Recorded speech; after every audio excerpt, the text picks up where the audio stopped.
Opening his eyes, the man woke up in the hospital room. His head throbbed. The sight in his left eye seemed to be obstructed by a bandage that was wrapped around his head. Looking down his body, he sees the bandaged stump where his left arm should be. Fear and shock kick in as he starts shouting and trying to get out of the bed.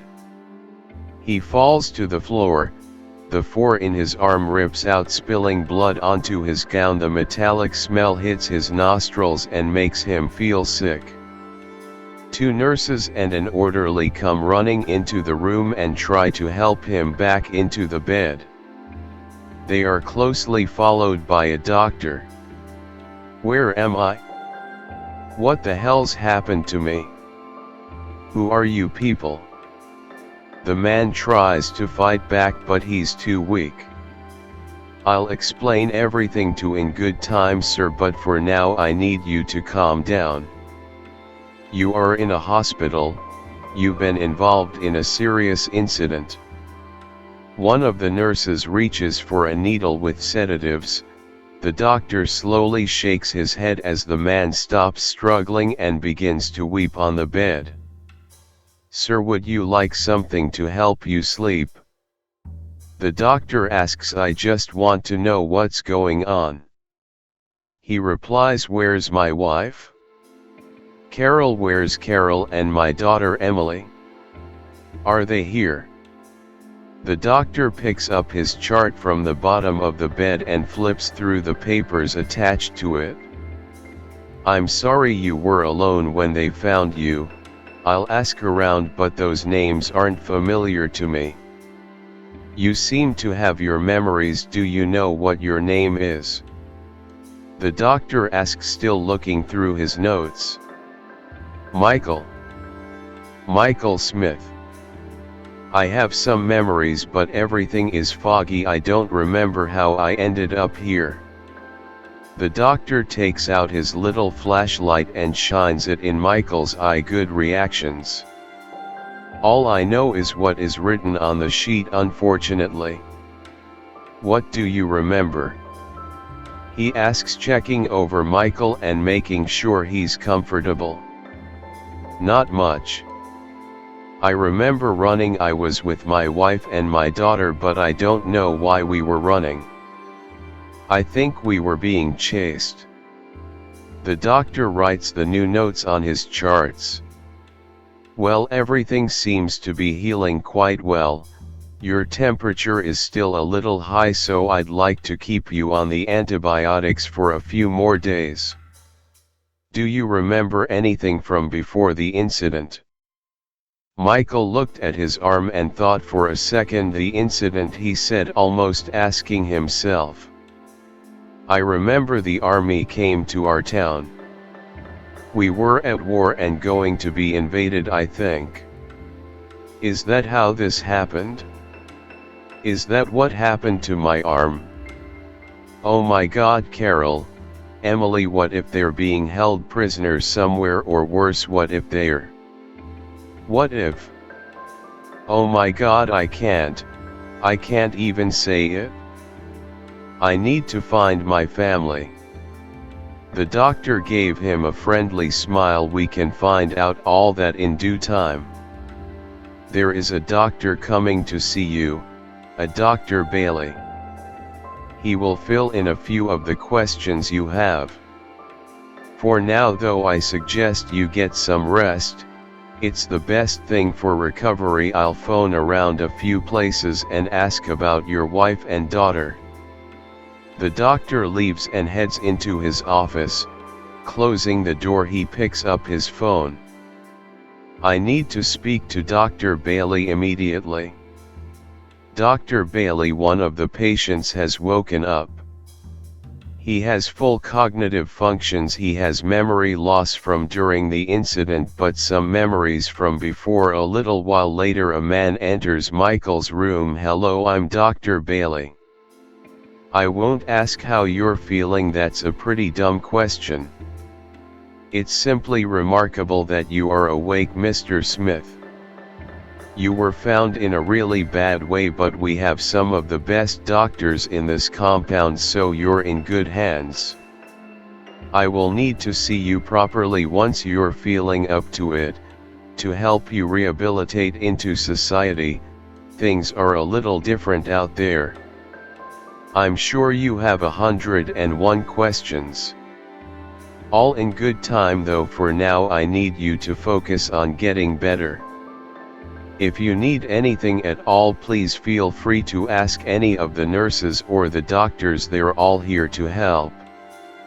Do you know if anyone found my wife or daughter yet? Michael asked, hoping they had. Where am I? What hospital is this, and what's this incident that people keep talking about? Dr. Bailey put his most reassuring voice and smile on. Unfortunately, there's no news of your family just yet, but that doesn't mean they're not here or at another compound. I'll explain all about the incident in our sessions, but your physical recovery is more important right now, so we need to focus on that. Get some rest and please don't be afraid to ask for anything. Dr. Bailey turned to walk away. Why is that nurse scared of me? Did I do something bad in the time? I can't remember. Michael asked, not sure he wanted to know the answer. Who can say? We don't know anything about you, I'm afraid. Get some rest, Mr. Smith, and we'll talk more soon. Dinner will be around 6. Dr. Bailey turns and leaves the room. Michael looks out of the window. He can see the empty courtyard below, surrounded by high concrete walls with wire fencing and barbed wire. There were guard towers with armed guards keeping watch. The only question is, were they there to keep people out or keep people in? Michael spends the next few days in and out of consciousness, plagued with fever dreams of his wife and child being chased and screaming. Dr. Bailey is sat next to Michael's bed holding a notepad and pen. The doctor tells me you're responding well to treatments. How are you feeling? Like I was hit by a truck? Tell me the truth, doc. Where am I? 'Cause this ain't no hospital. Michael replies, keeping his eyes shut. What do you remember from before? Dr. Bailey asks him again, have you remembered anything else? No, sorry. I keep trying to remember, but it's just black, like the past 3 months didn't exist. Michael sits up in the bed and looks at his arm bandaged up. You didn't answer my question, doc. Where am I? What is this place? Dr. Bailey adjusts himself in the chair and dry washes his face using his hands. There's no easy way of saying this, so I'll tell you how it is. You're in a government-run facility that is guarded by the military. Michael sits in silence as the doctor continues. A few months ago there was a bio-attack. A virus was released into the air that spread fairly quickly around the world. It was a genetically mutated form of rabies.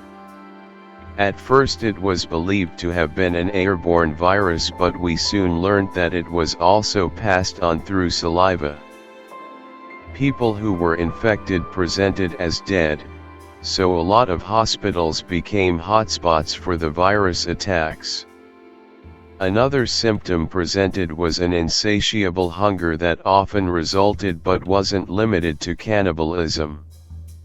Dead Michael interrupted. Insatiable hunger, cannibalism, are you saying I was a zombie? Dr. Bailey fiddled with his pen as he continued. We never used the word zombie, but yet I suppose the virus presented as a zombie. A cure was eventually discovered and was soon administered. We found that the infected area had to be amputated so it couldn't keep secreting the viral cells. Some people unfortunately didn't make it through the treatment due to injuries sustained while they were infected. Michael remained silent for a few moments, then choking back the tears he asked, "Did I kill my family?" Dr. Bailey looked at Michael as he stared out of the window. "That's impossible for us to know. I'm sorry, I don't know what else to say. You could have lied and said no," Michael said, staring at the doctor. "You have a long and hard journey ahead of you. Something like this is unprecedented. There's no handbook, no quick fix. The best thing we can do is go into it with eyes wide open. This way we don't experience any setbacks later. Lying to you now would only cause weakness in our foundation. Mr. Smith, Michael. You need to understand that you have an amazing team here to help, and you are not alone. There are others in this facility like you." Michael laughs. "Like me? Like me? You mean a former fucking zombie that ate his wife and fucking daughter? Huh? Is that what you mean, like me? Did I eat anyone else with my insatiable hunger?" Michael, Dr. Bailey started softly, trying to calm him down. "Did I eat anyone else?" Michael shouted as hot tears started flowing down his face. "We believe so," Dr. Bailey answered softly, "but that wasn't you. You were infected. You weren't in control of your actions. Please leave," Michael said quietly as he stared out of the window, tears slowly running down his cheeks. "That's all I can manage today. I need to be alone. Please just leave." Dr. Bailey stood. "I'll be right out here if you need me, but please remember, Michael, it's not your fault. It was a virus, and with help and a little rehabilitation we can help you through this. There are communities being set up to help, and people are really coming through for each other. The world was a scary place for a while, but humanity has really come through for each other." Michael continued to stare out of the window as Dr. Bailey left the room. "We need to watch him. He's not in a healthy mind right now." Dr. Bailey was in the staff kitchen when the alarm rang out. He didn't even need to hear which room it was for as he headed to Michael's room. Entering the room, he could see the shattered window, the four dangling from the drip stand swaying in the breeze. A note held down by a cup flapped on the small table over the bed. "Society may be able to forgive me for my sins, but I cannot.